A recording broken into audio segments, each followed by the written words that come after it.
أعوذ بالله من الشيطان الرجيم. بسم الله الرحمن الرحيم. الحمد لله الذي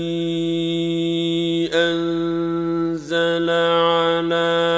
عبده الكتاب ولم يجعل له عوجا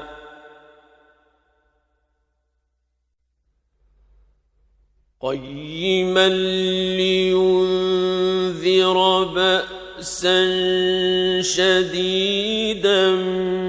من لدنه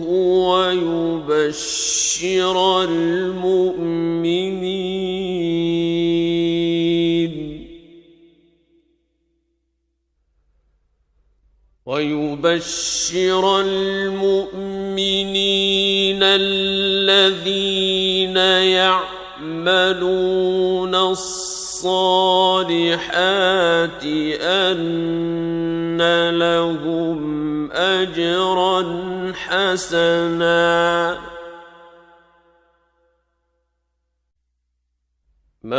ماكثين فيه أبدا وينذر الذين قالوا اتخذ الله ولدا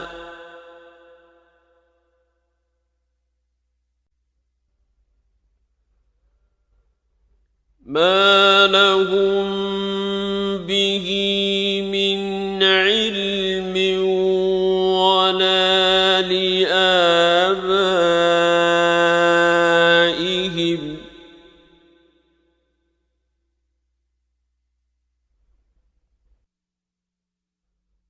كبرت كلمة تخرج من أفواههم إن يقولون إلا كذبا فلعلك باخع نفسك على آثارهم إن لم يؤمنوا بهذا الحديث أسفا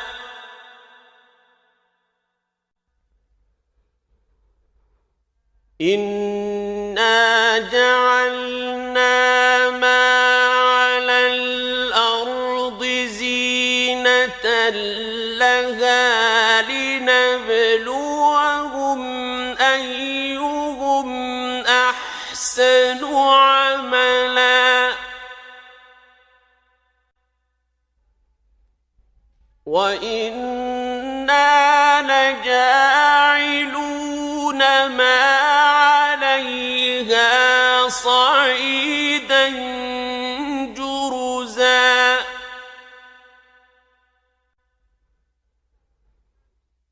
أم حسبت أن أصحاب الكهف والرقيم كانوا من آياتنا عجبا إذ أوى الفتية إلى الكهف فقالوا ربنا آتنا من لدنك رحمة وهيئ لنا من أمرنا رشدا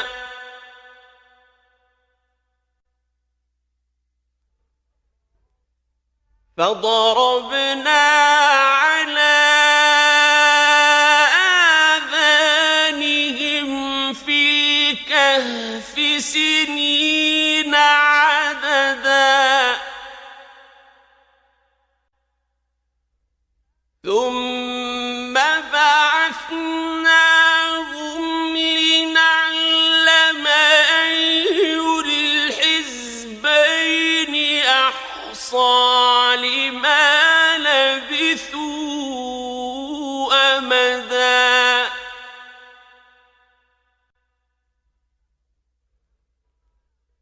نحن نقص عليك نبأهم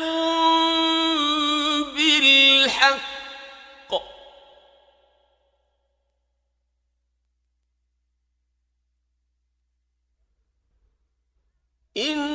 إنهم فتية آمنوا بربهم وزدناهم هدى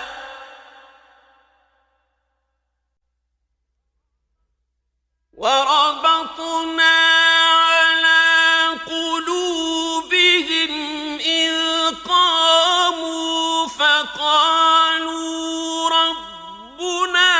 رب السماوات والأرض لن ندعو من دونه إلها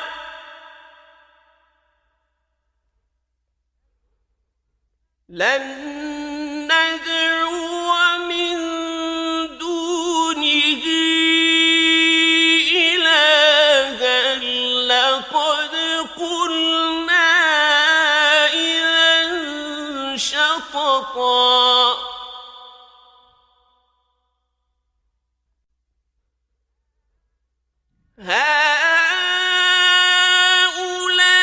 هؤلاء قومنا اتخذوا من دونه آلهة لولا يأتون عليهم بسلطان بين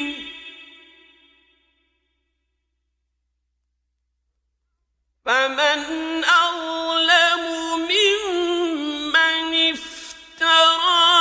على الله كذبا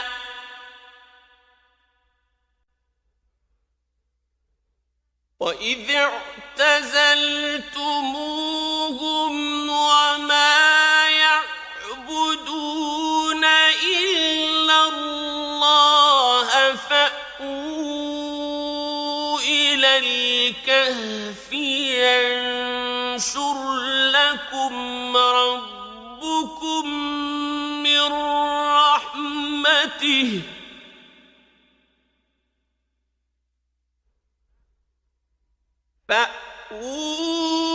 فأووا إلى الكهف ينشر لكم ربكم من رحمته ويهيئ لكم من أمركم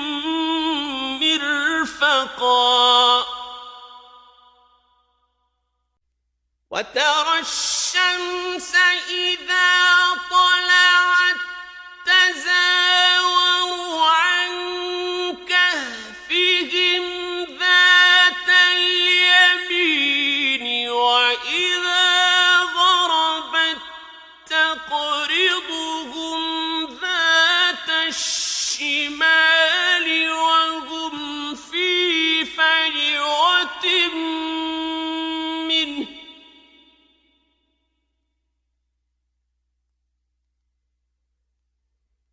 ذلك من آيات الله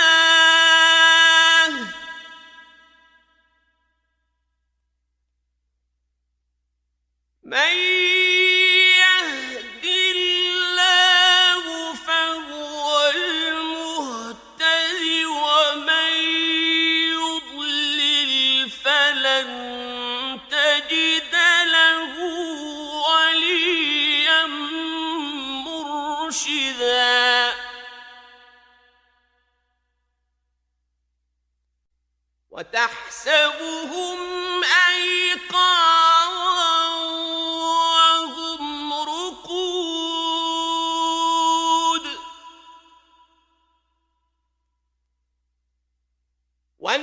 ونقلبهم ذات اليمين وذات الشمال وكلبهم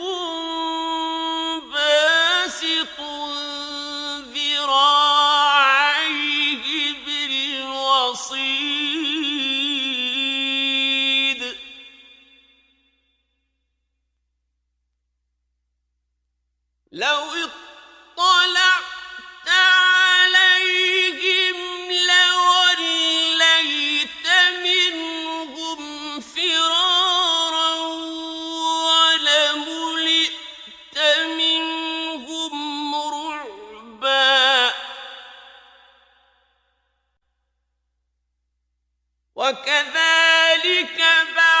بعثناهم ليتساءلوا بينهم قال قائل منهم كم لبثتم قالوا لبثنا يوما أو بعض يوم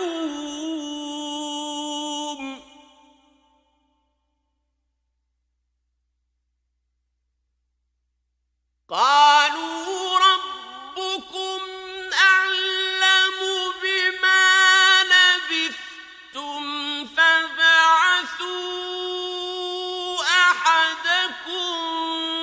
بورقكم هذه إلى المدينة فلينظر أيها أزكى طعاما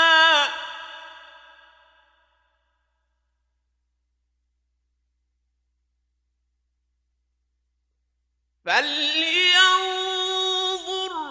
أيها أزكى طعاما فليأتكم برزق منه وليتلطف ولا يشعرن بكم أحدا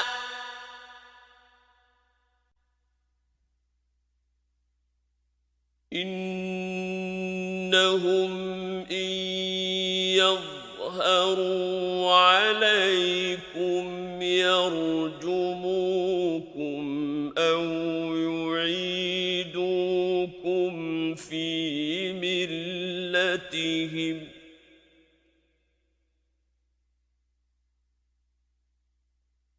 يرجموكم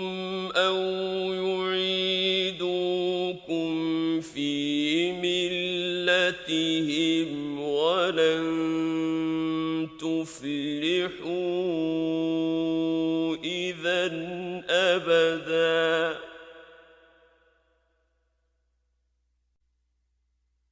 وكذلك أعثرنا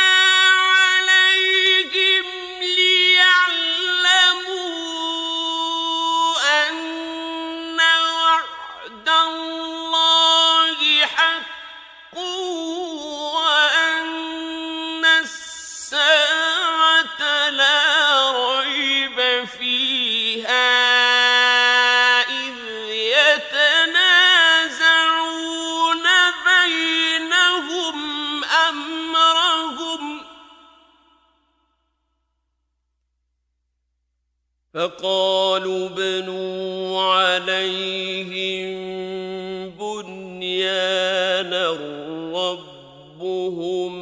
أعلم بهم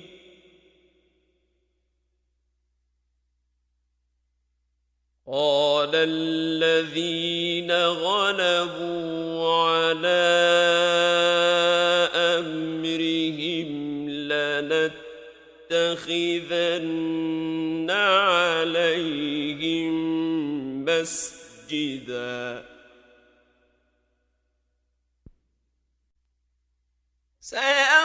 سيقولون ثلاثة رابعهم كلبهم ويقولون خمسة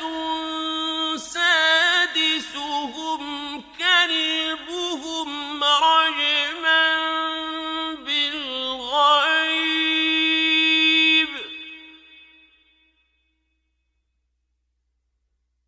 رجما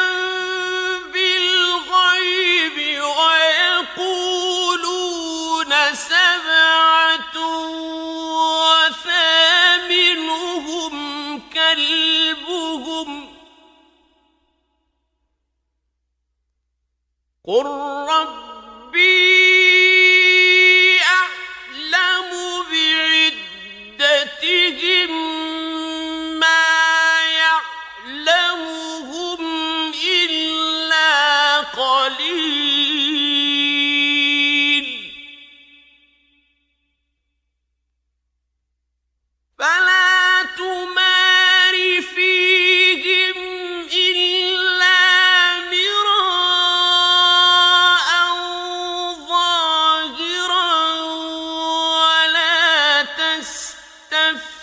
فيهم منهم أحدا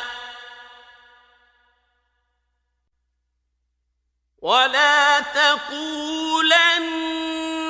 لشيء إني فاعل ذلك غدا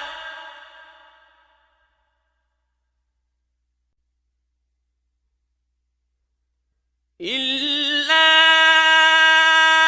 أن يشاء الله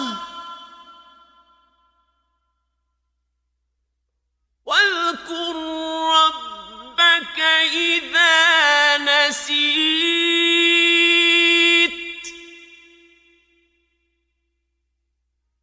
وقل عسى أن يهديني ربي لأقرب من هذا رشدا ولبثوا في كهفهم 300 سنين وازدادوا 9 قل الله أعلم بما لبثوا له غيب السماوات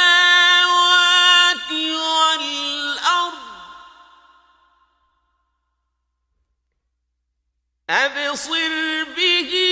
وأسمع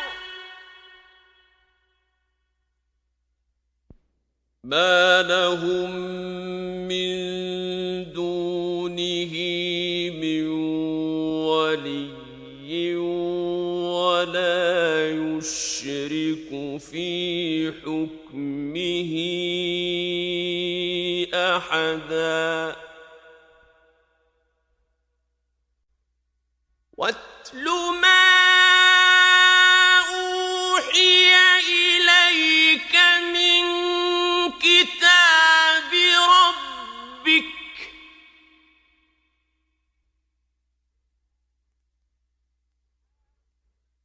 لا مبدل لكلماته ولن تجد من دونه ملتحدا واصبر نفسك مع الذين يدعون ربهم بالغداة والعشي يريدون وجهه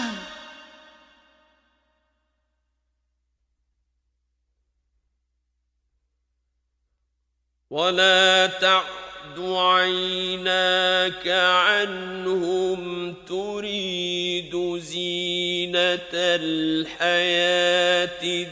الدنيا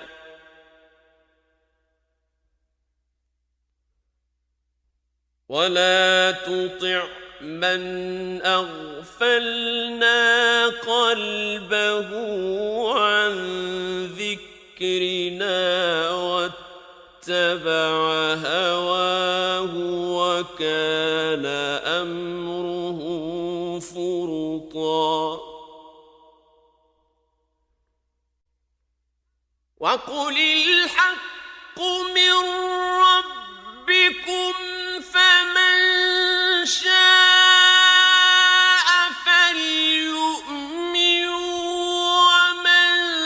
شاء فليكفر إنا أعتدنا للظالمين نارا أحاط بهم سرادقها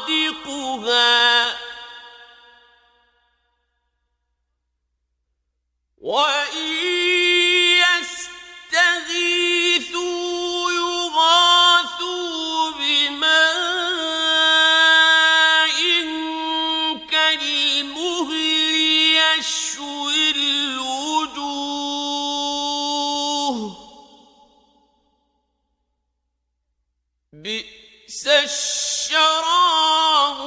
وساءت مرتفقا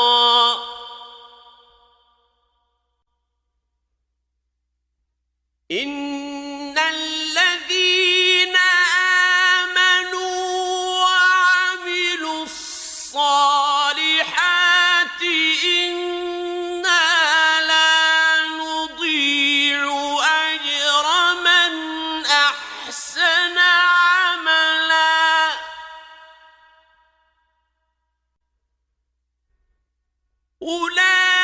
أولئك لهم جنات عدن تجري من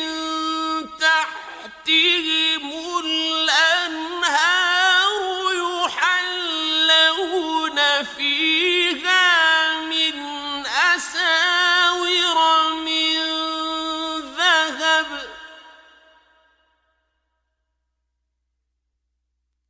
يحلون فيها من أساور من ذهب ويلبسون ثيابا خضرا من سندس واستبرق ويلبسون ثيابا خضرا من سندس واستبرق متكئين فيها على الأرائك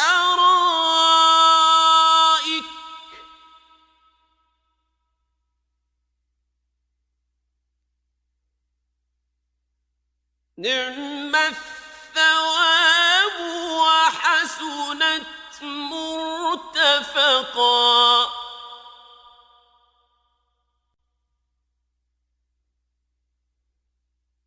واضرب لهم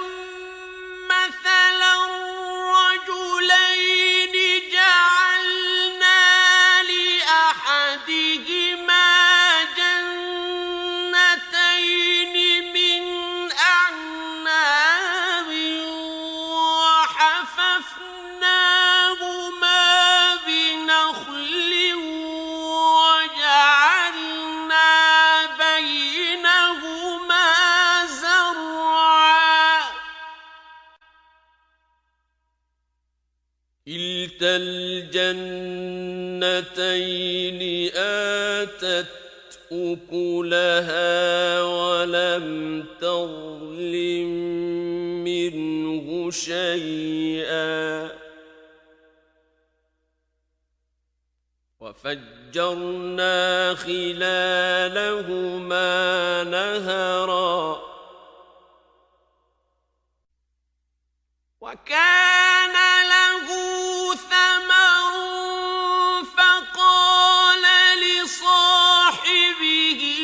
وهو يحاوره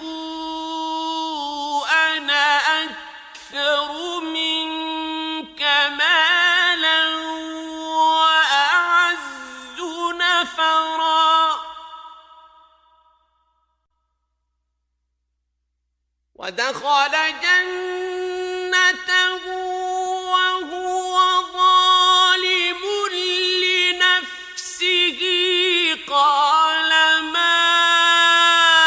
أظن أن تبيد هذه أبدا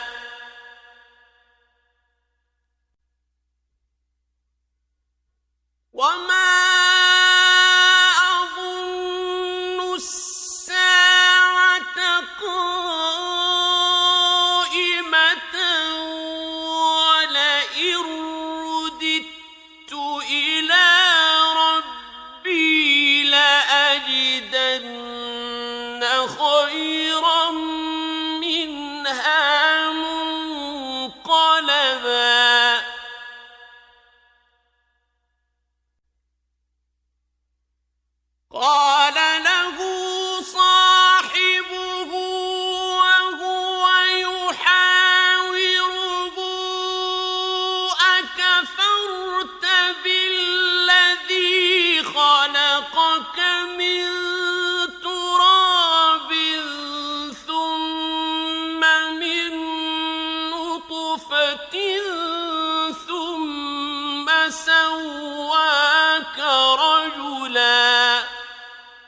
ولولا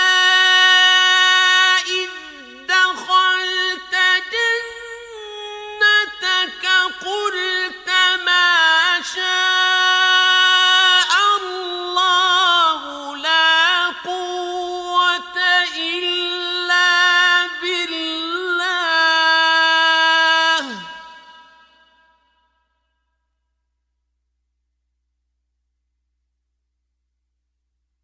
إن ترني أنا أقل منك مالا وولدا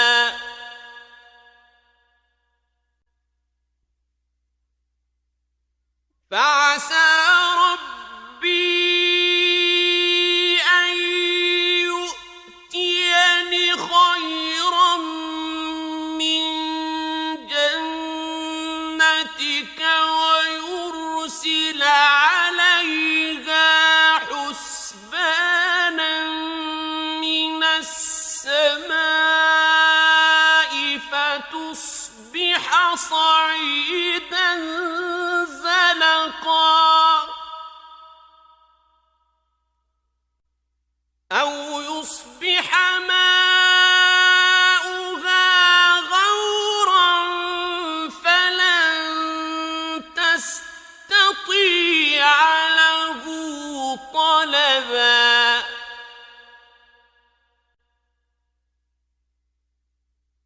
وأحيط بثمره فأصبح يقلب كفيه على ما أنفق فيها وهي خاوية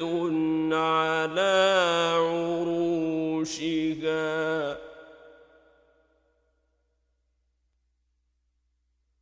فأصبح يقلب كفيه على ما أنفق فيها وهي خاوية على عروشها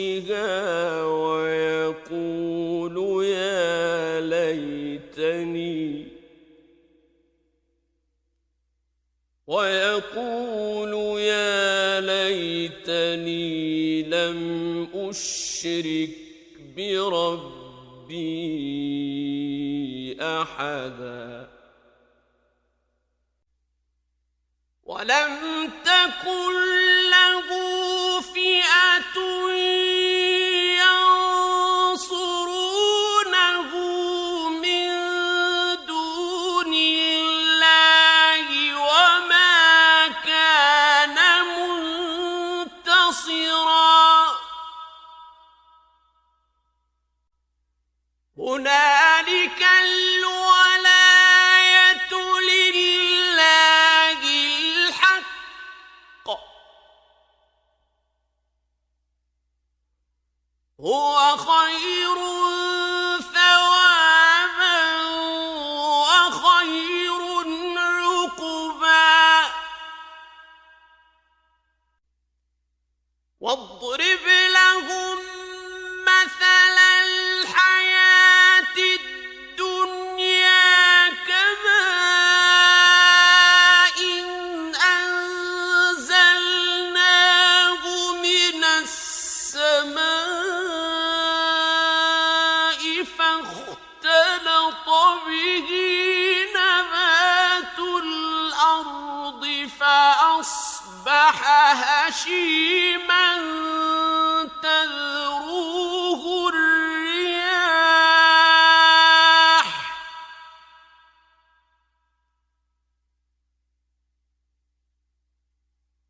وكان الله على كل شيء مقتدرا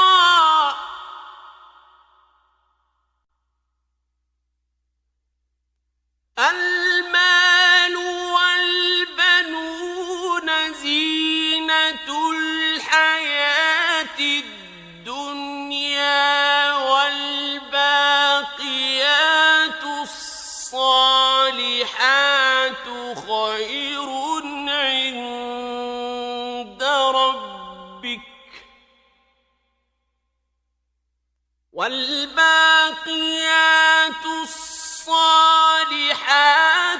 خير عند ربك ثوابا وخير أملا ويوم نسير الجبال وترى الأرض بارزة وحشرناهم فلم نغادر منهم أحدا وعرضوا على ربك صفا لقد جئتمونا كما خلقناكم أول مرة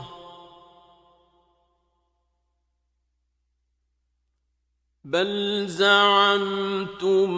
أن لن نجعل لكم موعدا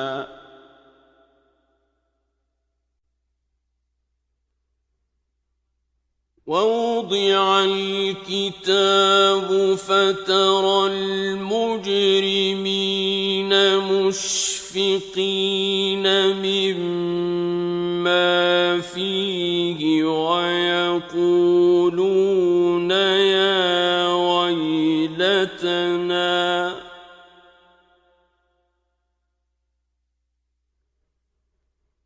ويقولون يا ويلتنا ما لهذا الكتاب لا يغادر صغيرة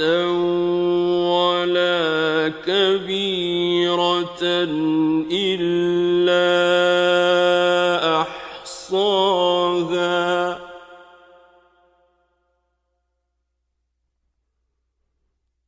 ووجدوا ما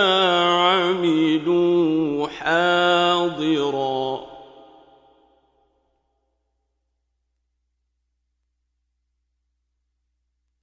ولا يظلم ربك أحدا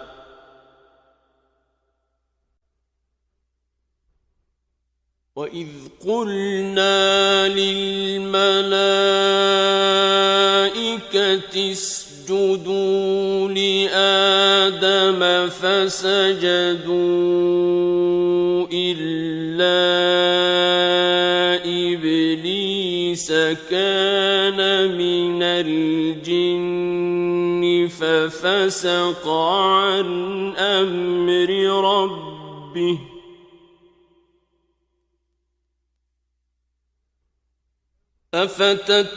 أفتتخذونه وذريته أولياء من دوني وهم لكم عدو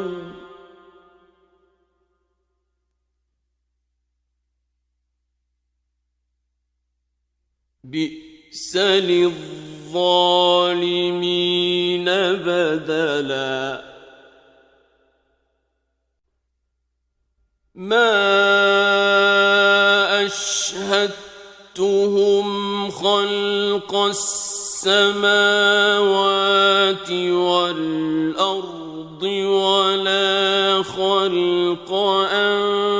أنفسهم وما كنت متخذ المضلين عضدا ويوم يقول نادوا شركائي الذين زعمتم فدعوهم فلم يستجيبوا لهم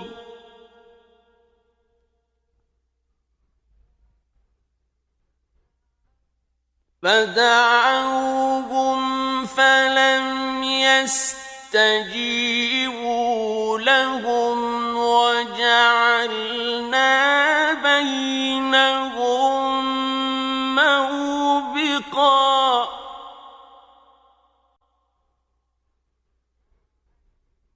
ورأى المجرمون النار فظنوا أنهم مواقعوها ولم يجدوا عنها مصرفا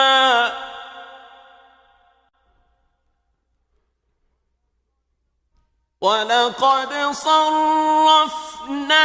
في هذا القرآن للناس من كل مثل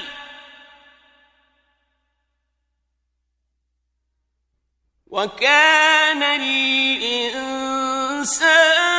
أكثر شيء جدلا وما منع الناس أن يؤمنوا إذ جاءهم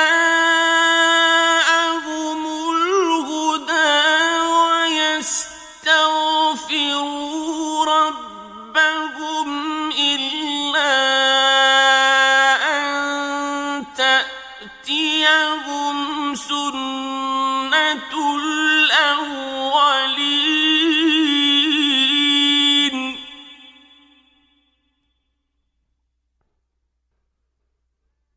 إلا أن تأتيهم سنة الأولين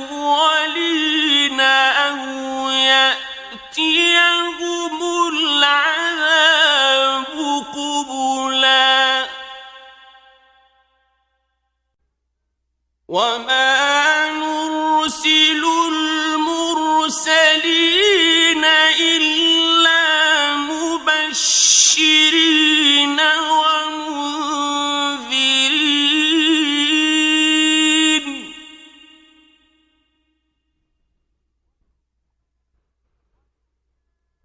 ويجادل الذين كفروا بالباطل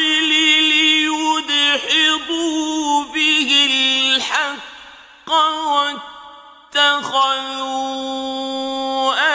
آياتي وما أنذروا هزوا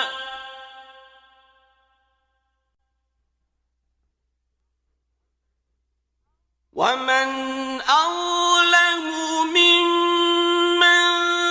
ذكر بآيات ربه فأعرض عنها ونسي ما قدمت يداه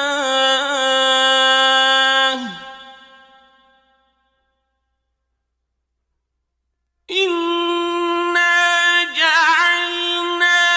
على قلوبهم أكنة أن يفقهوه وفي آذانهم وقرا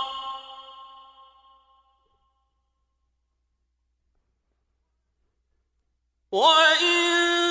تدعوهم إلى الهدى فلن يهتدوا إذا أبدا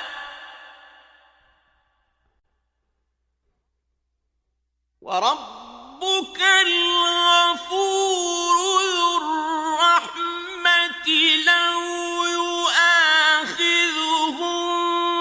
بما كسبوا لعجل لهم العذاب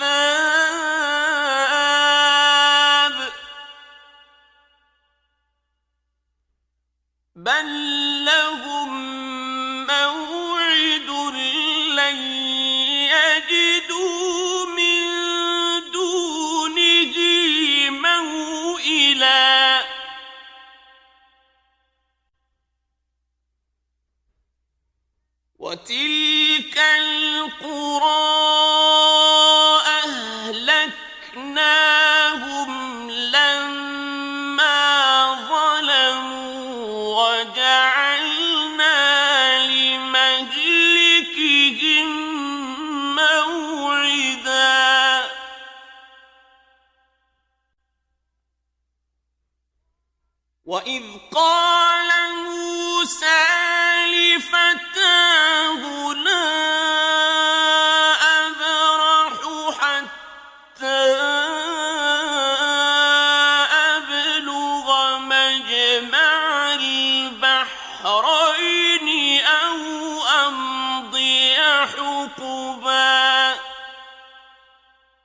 فلما جاوزا قال لفتاه آتنا غداءنا لقد لقينا من سفرنا هذا نصبا قال أرأيت إذ أوينا إلى الصخرة فإني نسيت الحوت وما أنسانيه إلا الشيطان أن أذكره واتخذ سبيله في البحر عجبا قال ذلك ما كنا نبغ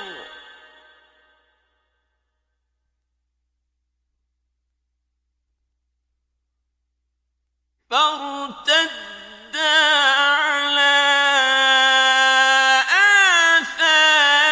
آثارهما قصصا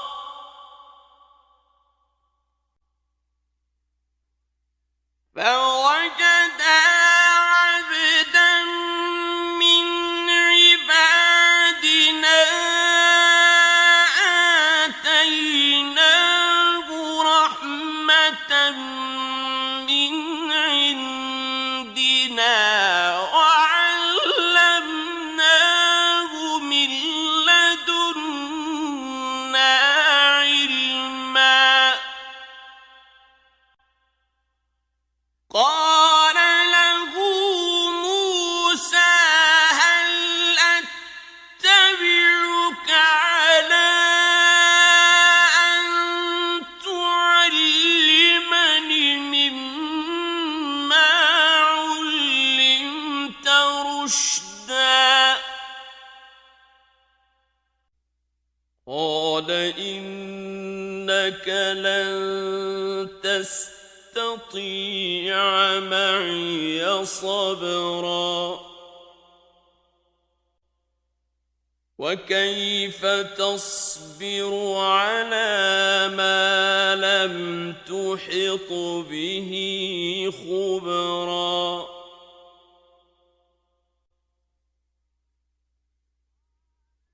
قال ستجدني إن شاء الله صابرا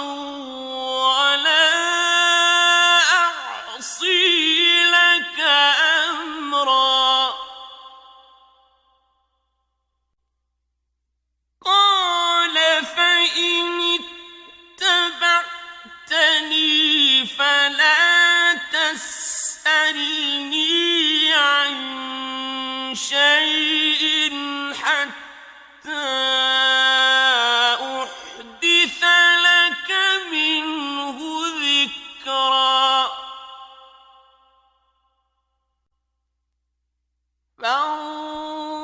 فانطلقا حتى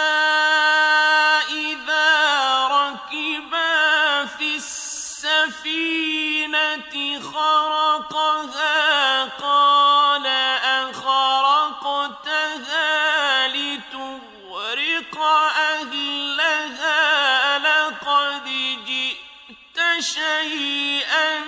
إمرا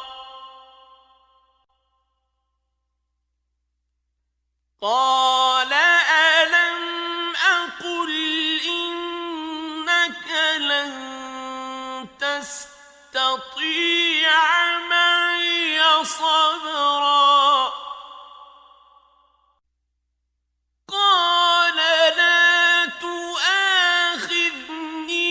بما نسيت ولا ترهقني من أمري عسرا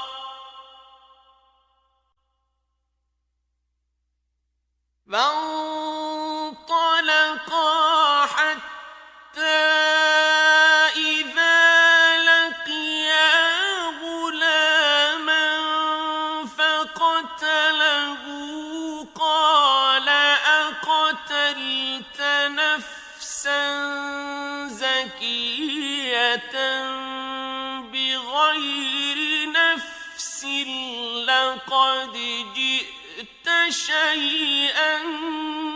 نكرا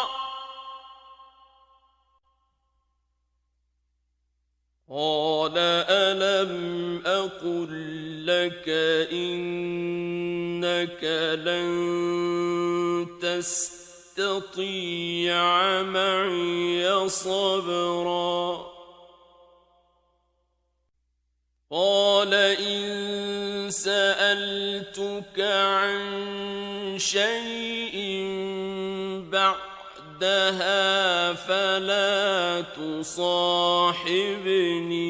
قد بلغت من لدني عذرا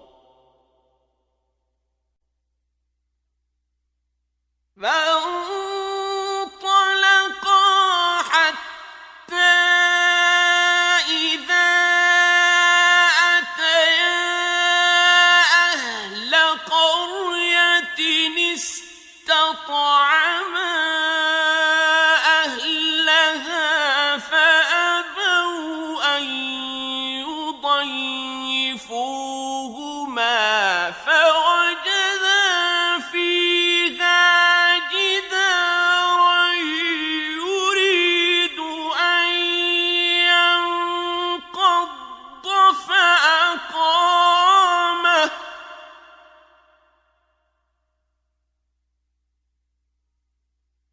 قال لو شئت لاتخذت عليه أجرا قال هذا فراق بيني وبينك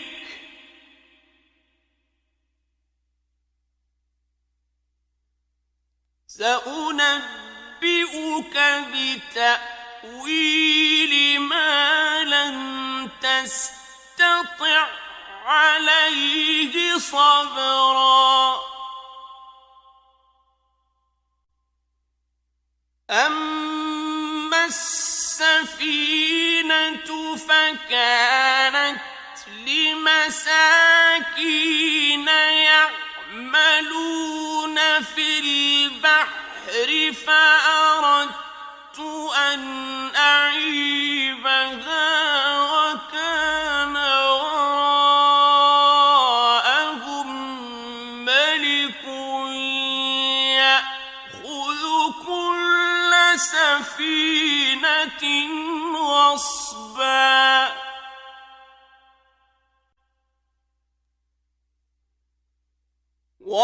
وأما الغلام فكان أبواه مؤمنين فخشينا أن يرهقهما طغيانا وكفرا فأردنا أن يبدلهما ربهما خيرا منه زكاة وأقرب رحما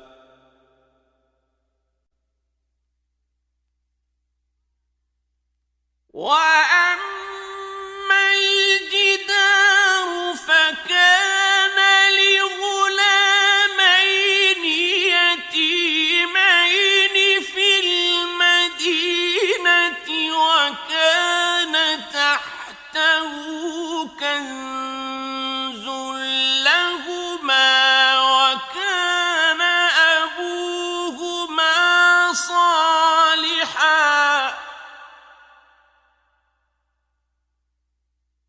وكان أبوهما صالحا فأراد ربك أن يبلغا أشدهما ويستخرجا كنزهما رحمة من ربك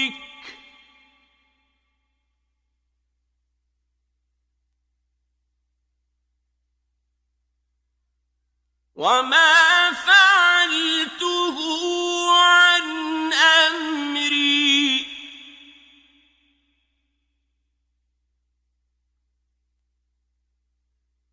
ذلك تأويل ما لم تستطع عليه صبرا ويسألونك عن ذي القرنين قل سأتلو عليكم منه ذكرا إنا مكنا له في الأرض وآتيناه من كل شيء سببا فأتبع سببا حتى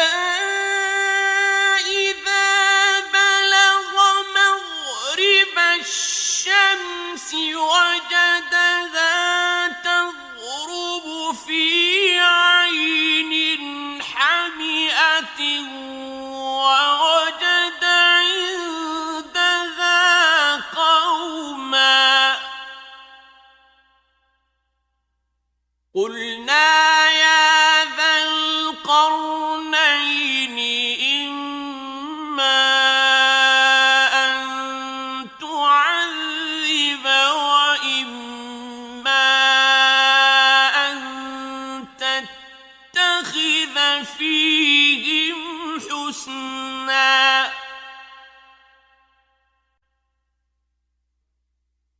قال أما من ظلم فسوف نعذبه ثم يرد إلى ربه فيعذبه عذابا نكرا وأما من آمن وعمل صالحا فله جزاء الحسنى وسنقول له من أمرنا يسرا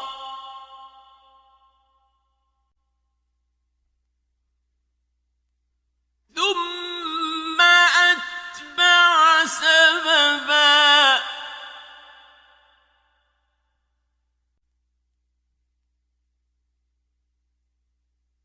حتى إذا بلغ مطلع الشمس وجدها تطلع على قوم لم نجعل لهم من دونها سترا كذلك وقد أحطنا بما لديه خبرا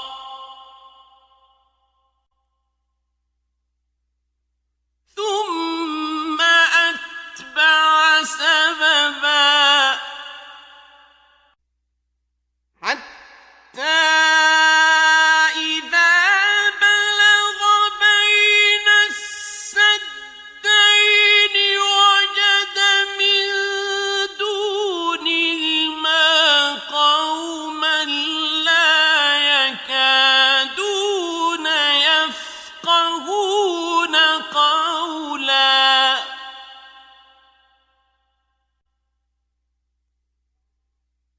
قالوا يا ذا القرنين إن يأجوج ومأجوج مفسدون في الأرض فهل نجعل لك خرجا على أن تجعل بيننا وبينهم سدا قال ما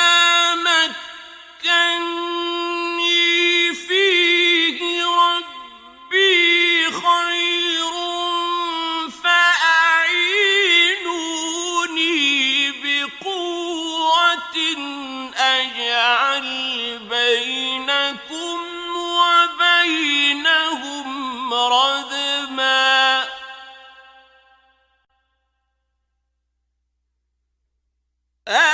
آتوني زبر الحديد حتى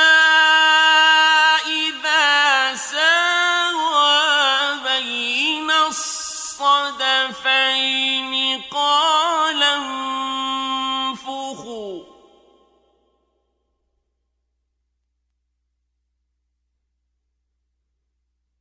حتى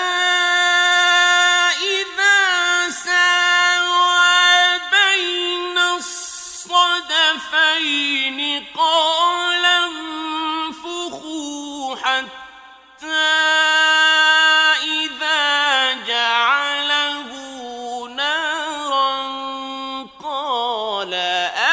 آتوني أفرغ عليه قطرا فما استطاعوا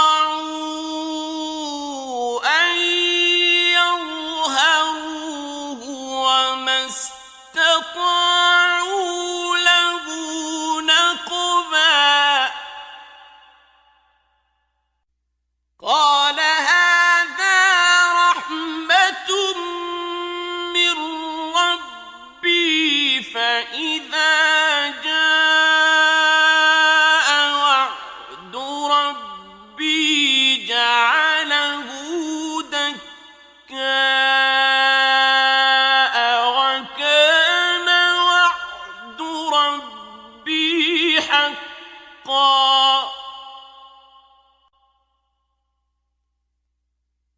وتركنا بعضهم يومئذ يموج في بعض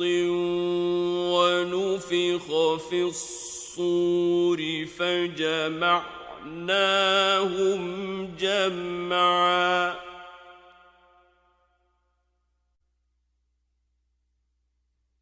وعرضنا جهنم يومئذ للكافرين عرضا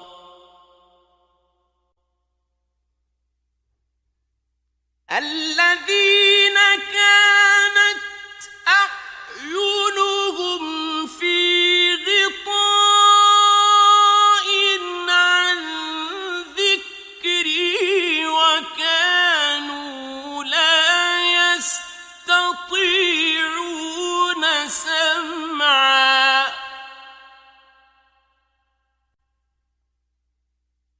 أفحسب الذين كفروا أن يتخذوا عبادي من دوني أولياء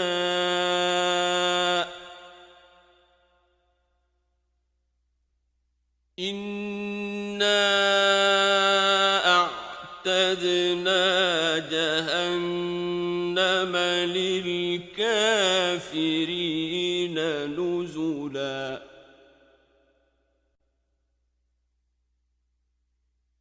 قل هل ننبئكم بالأخسرين أعمالا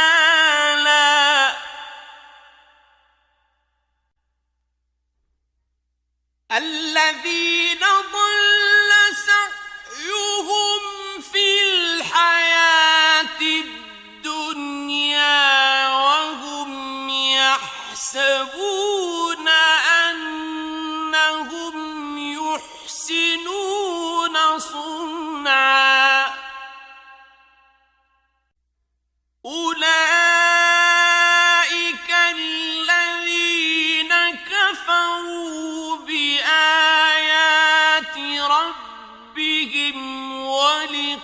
لقائه فحبطت أعمالهم فلا نقيم لهم يوم القيامة وزنا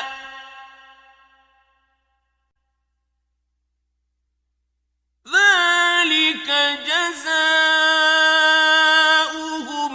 جهنم بما كفروا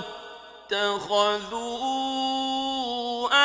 آياتي ورسلي هزوا إن الذين آمنوا وعملوا الصالحات كانت لهم جنات الفردوس نزلا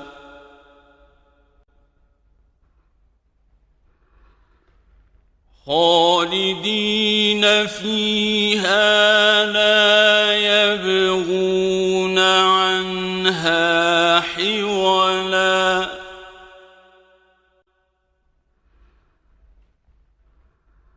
قل لو كان البحر مدادا لكلمات ربي لنفد البحر قبل أن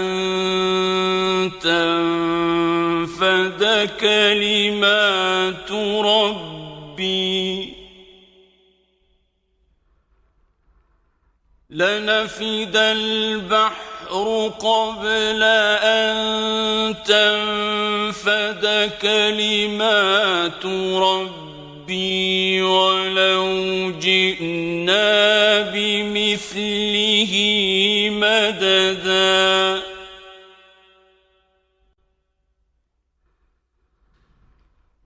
قل إنما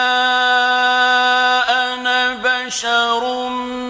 مثلكم يوحى إلي أنما إلهكم إله واحد